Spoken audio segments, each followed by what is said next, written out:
Programa 18. Las fases de la independencia. En este programa conocerán las principales fases de la independencia de México, sus avances y sus retrocesos. La madrugada del 16 de septiembre de 1810 marca el inicio de la Guerra de Independencia.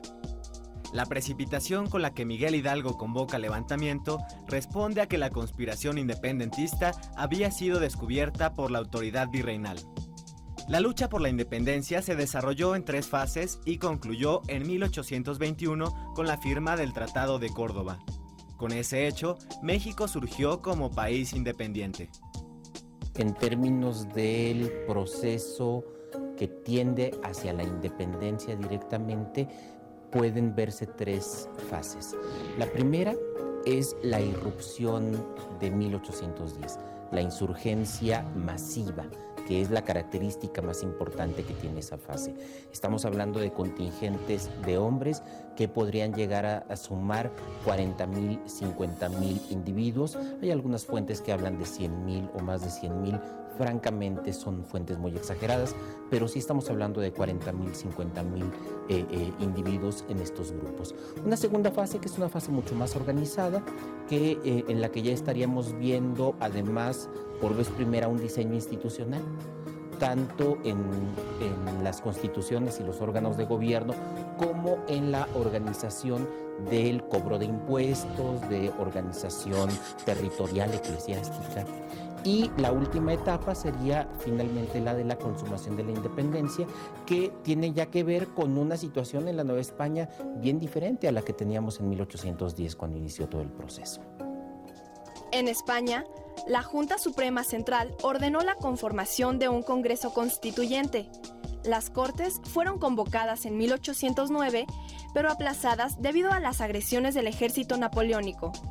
Tras varias sesiones de trabajo, las diferentes tendencias ideológicas de las Cortes lograron algún consenso. Entre otras cosas, en la Constitución de Cádiz se asumió a la monarquía como forma de gobierno, pero su poder estaría limitado por la división de poderes. La promulgación de la Constitución convirtió a España en uno de los primeros países del mundo en transitar la senda del liberalismo, camino abierto por Estados Unidos de América y Francia en 1787 y 1791, respectivamente. Al volver al trono, Fernando VII, en 1814, suprimió la Constitución de Cádiz, a la que declaró nula y de ningún valor ni efecto. La primera fase de la independencia tiene como característica tener una multitud de voces, una multitud de propuestas. No hay un plan preconcebido. Esa es una característica importante. Ni siquiera en los líderes que se insurreccionaron en 1810. Por algunas declaraciones posteriores sabemos, por ejemplo, que Miguel Hidalgo desde un inicio tenía clara la idea de la separación completa de la monarquía española. Mientras que Ignacio Allende, por ejemplo, mantuvo durante prácticamente todo el movimiento la posibilidad de mantener al rey de España, como una figura importante dentro de la organización política que estaba buscando. Están buscando la independencia, más facultades de gobierno, pero sin romper con la monarquía. En el caso de Hidalgo es muy extraño, hay que decirlo así, porque Hidalgo sí está buscando desde un inicio la ruptura con la monarquía. Otra característica importante es que se trata de un movimiento masivo. Estamos hablando de contingentes rurales fundamentalmente enormes. Estamos hablando de 40,000, 50,000, quizás 60,000 individuos que toman las armas y que marchan juntos la mayor parte del tiempo.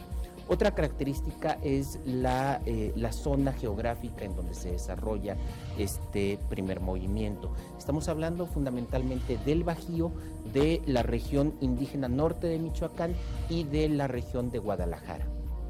¿Qué características tienen estas 3 regiones? Que contra lo que uno pudiera pensar, se trata de las regiones más prósperas del virreinato. El Bajío particularmente tiene una economía comercial muy avanzada, muy capitalista para la época. Michoacán no, Michoacán es sobre todo zona indígena, pero muy rica, Y Guadalajara, la región de Guadalajara, combina las dos características, muchas poblaciones de indios, pero también una economía comercial muy avanzada, con mercados importantes. Es un movimiento fugaz, es un movimiento muy breve, dura unos cuantos meses, pero como decía el historiador Edmundo O'Gorman, bastaron 6 o 7 meses para que Miguel Hidalgo hiriera de muerte al virreinato. La emancipación de América Latina fue un proceso político y militar que desde 1808 hasta 1826 afectó a la mayoría de las posesiones españolas en América. Algunas causas internas comunes a las colonias americanas fueron la corrupción administrativa y burocrática de los peninsulares, el trato que recibían indígenas, negros y castas, y las restricciones culturales impuestas por la autoridad española. Otras causas fueron la rivalidad entre criollos y peninsulares, así como el establecimiento de un régimen de monopolios y prohibiciones que dificultaba el desarrollo de la economía americana. Como causas externas, sobresalen la invasión francesa a España y los idearios de la Declaración de Independencia de Estados Unidos de América y de la Revolución Francesa, así como las ideas ilustradas. La segunda etapa del movimiento independentista es la que inicia tras la captura y muerte de los primeros caudillos de la insurgencia. Es una etapa menos espectacular, es una etapa con la participación de la gente menos clara. En contra, esta segunda etapa es una etapa mucho más organizada. Es mucho más organizada en distintos niveles. Por primera vez hay órganos representativos de la insurgencia. Primero, la Junta Nacional Americana, o Junta de Zitácuaro, establecida y dirigida por Ignacio López Rayón. Por supuesto, el Congreso de Anáhuac, establecido en Chilpancingo y después se tiene que ir moviendo a otras ciudades. Estamos hablando, pues, de un momento de organización constitucional. Pero no solo es esta organización, también hay una organización más de facto. Hay regiones en donde, pues, allí no hay mucho impacto constitucional ni de estos congresos, pero que los dirigentes de la región consiguen establecer una hacienda nacional, consiguen cobrar impuestos, consiguen administrar los bienes nacionales, consiguen, o por lo menos impulsan con mucho éxito, el establecimiento de la administración de los servicios espirituales, consiguen establecer instituciones de justicia, no tanto como el Tribunal de Ario, que ya es muy constitucional, no, sino a nivel un poco más local. Le dan atribuciones a los pueblos para que administren justicia. Entonces, en este otro nivel también nos encontramos con que se trata de una etapa mucho más organizada y mucho más formal que la primera. José María Morelos y Pavón expuso en 1814 ante el Congreso de Chilpancingo el documento Sentimientos de la Nación, donde entre otras cosas se declaraba: América es libre e independiente de España y de toda otra nación, gobierno o monarquía. La soberanía dimana inmediatamente del pueblo. La patria no será del todo libre y nuestra mientras no se reforme el gobierno, abatiendo el tiránico, sustituyendo el liberal y echando fuera de nuestro suelo al enemigo español. Que la ley es superior a todo hombre, que la esclavitud se proscriba para siempre, y lo mismo la distinción de castas, quedando todos iguales. La tercera fase de la independencia es muy complicada. Tienen que ver allí primero la profunda transformación liberal que se ha impulsado dentro de toda la monarquía española, de la cual la propia Nueva España formaba parte. ¿Qué implicó esta transformación liberal? Que se establecieran ayuntamientos en donde antes no había. Ayuntamientos que implica que haya elecciones para renovarlos. Hay una politización en la gente. Entonces, este último momento de la independencia creo que es el momento de mayor complejidad, pero precisamente por esa complejidad es el que permitió reunir más voluntades para ganar la independencia. Estamos hablando de los realistas criollos, encabezados por Agustín de Iturbide, que proclaman el Plan de Iguala. Estamos hablando de criollos no militares, criollos políticos que participan en los procesos electorales, que van a España, que desde España en las Cortes, en el Congreso, tratan de ganar independencia y autonomía para la Nueva España y no lo consiguen. Estamos hablando de los pocos insurgentes que todavía quedan en armas, pero más importante, estamos hablando de pueblos, de pequeñas ciudades, de villas, que tienen ya la capacidad de autogobierno gracias a los cambios que el liberalismo y la guerra han ocasionado. El Tratado de Córdoba es el reconocimiento de la independencia, un reconocimiento que después España no apoyó. El Plan de Iguala establecía algo para todos los grupos. A los liberales, por ejemplo, les permitía que la Constitución española iba a permanecer vigente en lo que no se pusiera la independencia. A los eclesiásticos les garantizó fueros, al ejército les garantizó fueros. Pero el Plan de Iguala no es solo un plan de Agustín de Iturbide, esa es una idea equivocada.